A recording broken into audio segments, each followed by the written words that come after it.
से 15 लोगों के लिए बिरयानी के बनाने के लिए चावल बनाने के तरीके। तो उसके लिए हमें चाहिए नमक, तेल और 2 नींबू। और मैंने ले लिया यहाँ पे 2 किलो चावल और भिगो के रखे हुए हैं।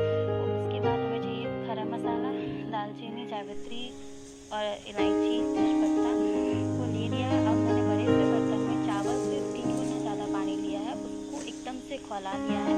खौला के रखे हुए पानी में मैं धीरे धीरे चावल को गिरा रही हूँ, क्योंकि चावल बहुत गर्म है, इसीलिए आप इसको सावधानी से किसी चीज़ की सहायता से ही डालें।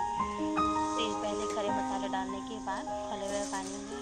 और अब मैं चावल को डालने के बाद अच्छे से चावल को जो पानी में सारे चावल को उड़ेलने के बाद में धीरे धीरे चावल एकदम खौलने लगे तो चावल को हल्की हाथों से आप इसको चलाना स्टार्ट कर दें।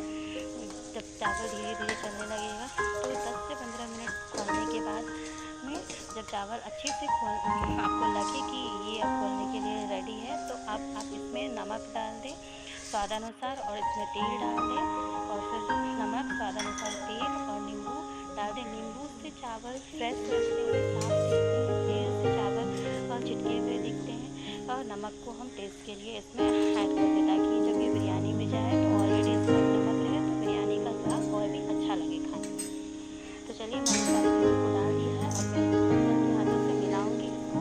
हम मिलाने के बाद में जब एकदम तेज आंच पे चावल खौलने लगेगी तो हमारा चावल समझिए रेडी है। तब जब चावल मुझे लगेगा कि अब मेरी चावल खौल रही हैं, तो अब मैं इस खौले हुए चावल में हल्के हाथों से चेक करूंगी। और चेक करने के बाद में ये हमारा बिरयानी का चावल बनके रेडी हो गया है। तो चलिए मैंने चेक कर लिया है, तो अब आप बिरयानी के चावल बनाने के लिए रेडी कर चुके हैं।